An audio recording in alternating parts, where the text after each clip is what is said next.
Donc, nos contacts effectivement qui sont là-bas auprès du baleineau nous ont confirmé que l'animal était décédé, donc il ne respire plus. Il a expiré son dernier souffle il y a quelques minutes. On espérait que ça soit dans la nuit, ça a été un peu plus long que prévu, donc la situation maintenant est claire, c'est ce qu'on imaginait de toute façon puisqu'il avait très peu de chances de survivre dans son état de faiblesse. Ça ne change rien aux opérations puisqu'elles vont se dérouler maintenant comme prévu.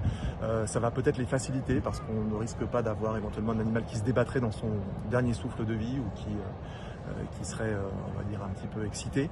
Donc on va maintenant attendre, je suppose, que la marée monte davantage pour pouvoir tracter cet animal qui est posé sur un système un peu rigide, sur une planche avec des bâches. Donc ça va faciliter son tractage au-dessus du récif corallien pour éviter de l'abîmer d'une part, et puis éviter que voilà, ça tombe d'un côté ou de l'autre.